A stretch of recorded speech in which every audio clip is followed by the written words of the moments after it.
saya tahu ya, itu ada dua kalau yang saya tahu. Yang saya tahu itu jamur insang dan aeromonas.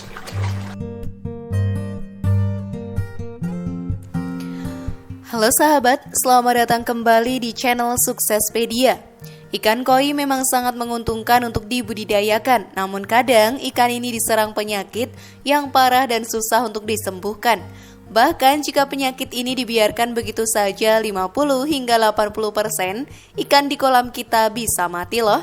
Penyakit apa sajakah itu? Lalu bagaimana sih cara penanganan dan pencegahannya? Simak video ini hingga akhir untuk menemukan jawabannya langsung dari ahlinya. Inilah dia jenis penyakit ikan koi yang paling umum dan mematikan beserta cara pengobatannya. Namun sebelum lanjut, klik dulu tombol loncengnya ya biar kalian gak ketinggalan info baru dari channel ini.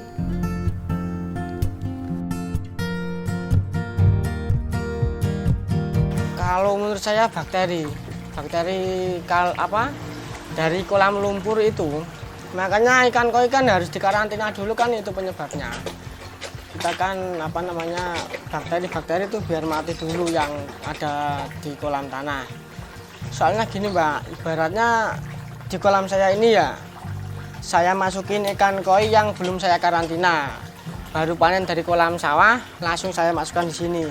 Ini yang lain juga bisa ikut mati kena penyakit itu. Jamur insang atau branchiomycosis. Penyakit ini adalah infeksi jamur pada insang yang disebabkan oleh jamur Branchiomyces sanguinis dan Branchiomyces demigrans, menyebabkan kerusakan kronis pada insang yang menimbulkan kematian. Maka mari kita bahas secara lebih mendalam. Kalau untuk jamur insang biasanya kita pakai PK. Itu obat untuk membunuh bakteri itu. Cuma kalau untuk jamur insang ini penyakit yang paling mematikan. Jadi ikan koi kalau kena penyakit itu ya biasanya mayoritas 90% pasrah Mbak. Kalau masih hidup ya hidup, kalau mati ya mati. Soalnya kan bernapasnya ikan kan pakai itu toh, pakai insang itu toh. Ya pencegahannya ya itulah, kalau kita harus peduli sama ikan kita. Ibaratnya kita seumpama penghobi. Kalau beli ikan ya belikan yang udah karantina dulu aja. Kalau belum beli yang karantina ya dikarantina dulu di rumah. Makanya untuk penghobi koi itu wajib punya tempat karantina, itu wajib. Gejala penyakit. Gejala awal dari terjangkit Branchiomyces sanguinis akan menunjukkan gejala bernafas dengan tersengal-sengal. Kemudian ikan akan sering berkumpul bergerombol di bawah pancuran atau titik aerasi. Ikan juga akan malas bergerak dan mudah ditangkap, dan insangnya tampak mengeras dipenuhi oleh jamur yang hampir serupa dengan tumpukan kotoran dan insang berwarna pucat. Cara penularan penyakit ini sahabat adalah melalui spora dengan perantara air. Ketika memasuki dan menempelkan di insang, selanjutnya memproduksi HIPA yang meresap ke dalam organ insang yang ditempelinya. Jika dibiarkan terlalu lama, penyakit ini dapat menyebabkan kematian 30-50% ikan di kolammu.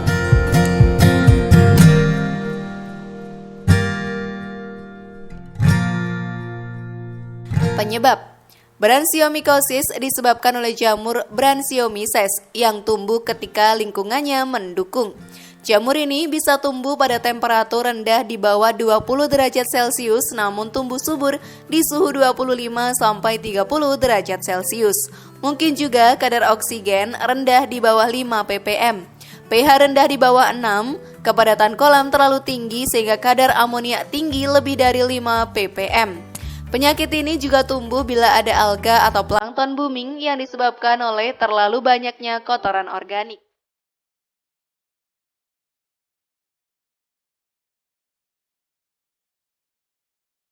Cara mengatasi. Jika dicurigai ikan terjangkit, angkat untuk diperiksa. Jika ternyata benar terjangkit, segera lakukan tindakan sterilisasi. Menggunakan desinfektan atau antiseptik berupa perendaman menggunakan 20 ml formalin plus malasid green atau PK selama 1 jam dan dilakukan selama minimal 3 hari berturutan. Setelah itu, ikan yang mati harus segera diangkat dan dikuburkan atau dibakar secara harian. Kemudian beri aerasi yang cukup untuk membantu pernapasan. Selain itu, sahabat, harus dilakukan pengetatan pemindahan ikan dan karantina. Jangan sampai ikan terjangkit masuk ke kolam yang sehat.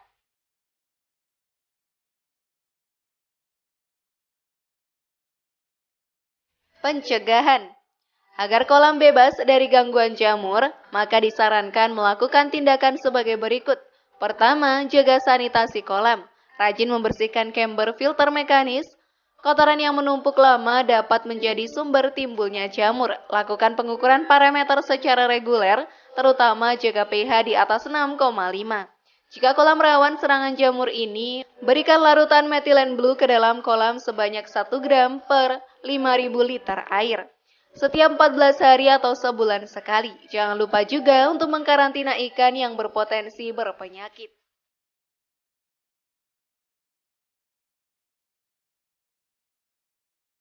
Infeksi sisik atau Aeromonas.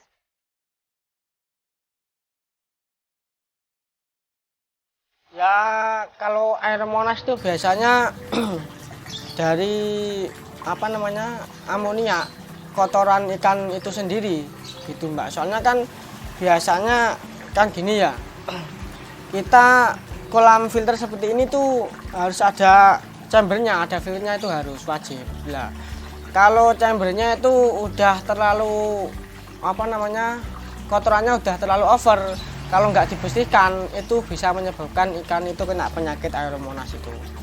Berarti wajib ada filter air ya? Wajib. Soalnya kan kalau nggak ada filternya, dia itu kotorannya nggak ada yang nyaring, kolamnya jadi banyak penyakit. Untuk Aeromonas ya obatnya sih banyak Mbak. Untuk kan itu obatnya khusus jamur itu kan banyak. Cuma kalau saya itu pakainya Indroflox. Dan biasanya per orang itu caranya beda-beda. Kalau saya itu ada caranya sendiri. Caranya biasanya itu untuk ibarat di kolam ini ada yang kena Aeromonas ya. Biasanya itu langsung saya ambil. Saya siapkan akuarium buat ngarantina ikan itu. Penyakit ini sahabat berupa infeksi akut atau kronis yang disebabkan oleh bakteri Motile Aeromonas. Dengan karakteristik serangan septisemia mematikan, masuknya kuman penyakit dalam darah, dengan sedikit tanda-tanda seperti eksopitalmia, askitis, dan ulser. Pada umumnya kematian ikan ditandai dengan infeksi sistem akibat kehilangan sistem kekebalan tubuh atau imun.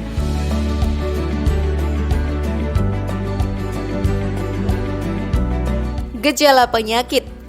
Gejala penyakit ini paling mudah terlihat dari kondisi sisiknya yang memar dan berdarah. Ikan akan kehilangan nafsu makan, muncul warna merah di sekitar lembar sirip, dan pangkal sirip kadang disertai pembengkakan. Terjadi kerusakan pada sirip-sirip dan terjadi pembengkakan pada perut bagian bawah. Kemudian akan muncul luka atau ulser atau iritasi pada sekujur tubuh ikan. Pada kondisi akut antara 5-7 hari setelah infeksi, ikan koi akan kesulitan bernafas sehingga sering berdiam di bawah pancuran. Dan yang lebih parah lagi, ikan akan sering melakukan gerakan tidak terkontrol atau kejang-kejang. Bakteri ini mudah sekali menular melalui air, endapan dalam kolam, serta kontak langsung. Bahkan penyakit ini dapat menyebabkan kematian 80% ikan di kolam jika dibiarkan.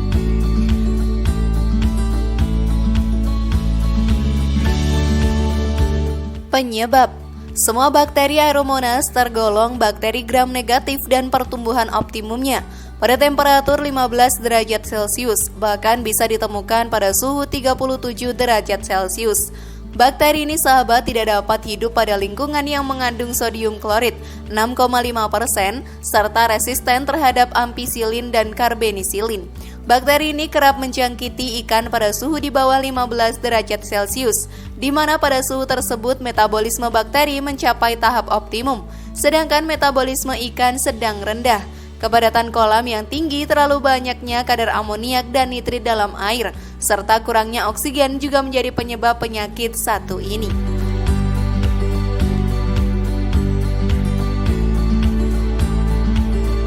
Cara mengatasi: jika ada atau dicurigai ikan terjangkit, angkat untuk dikarantina. Tindakan pemberantasan bakteri menggunakan antiseptik atau desinfektan di kolam adalah tindakan sia-sia, sebab bakteri ini selalu ada dalam lingkungan kolam dan dalam jumlah yang besar, mampu bertahan hidup tanpa bantuan inangnya, serta dapat berada pada tubuh ikan yang sehat.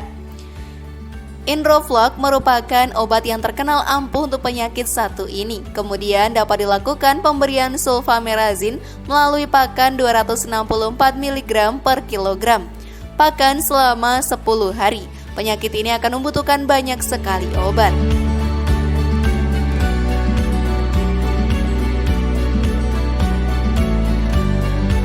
Pencegahan.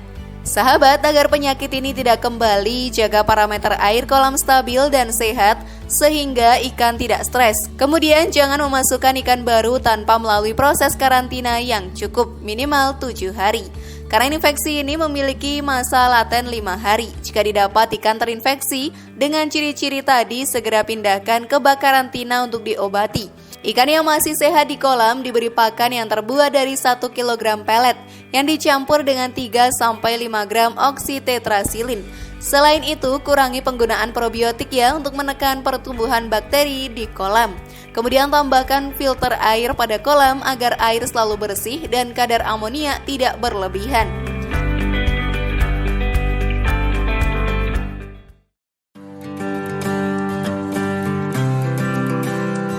Bagaimana sahabat, sudah siap berperang melawan penyakit pada ikanmu sekarang? Share pendapat menarikmu di kolom komentar ya. Terima kasih sudah menyaksikan channel kami. Mari membangun channel Suksespedia dengan cara klik tombol subscribe, like, share, dan aktifkan tombol loncengnya. Sampai jumpa di video berikutnya dan jangan lupa tonton video yang lainnya ya.